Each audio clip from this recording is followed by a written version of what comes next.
With us now, journalist at Haiti Liberté, joining us from Bogota on Skype, and we thank you for your time here. Take us back to the root causes of this protest, because we talk about the attempt in fuel price hikes.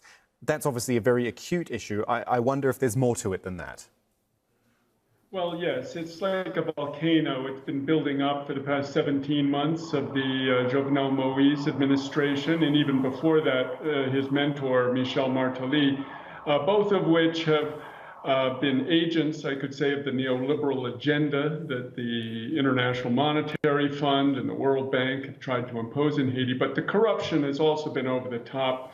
The Petrocaribe Fund, made up of revenues from cheap Venezuelan gas provided the country, have been pilfered to the tune of about $3 billion. People could get no clarity on that, no justice on that. The corruption has been over the top. About 3,000 television sets were given to senators and deputies, supposedly for distribution to poor in the countryside. These were clearly a corruption scam. About millions of dollars were taken. Meanwhile, there's double-digit inflation, double-digit unemployment. So the people are fed up, and the gas price hike up to 50% in the case of kerosene was just the straw that broke the camel's back. So how much is solved, or otherwise, by the Prime Minister's resignation? Is he just one man in this whole system of corruption?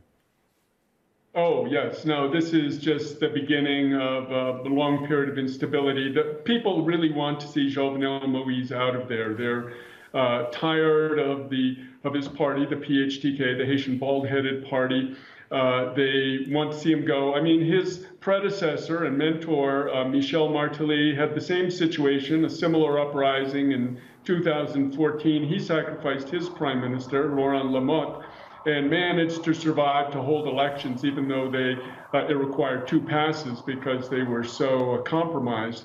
I don't think Jovenel, I mean, I don't have a crystal ball, but can he survive this? I think the anger is very deep, very strong, and is likely to continue with flare-ups if he possibly can cobble together a government with some members of the opposition, but I don't think it's going to save his presidency. All right, Kim Ives, thank you so much for joining us. Interesting to talk to you about Haiti today. Thank you very much.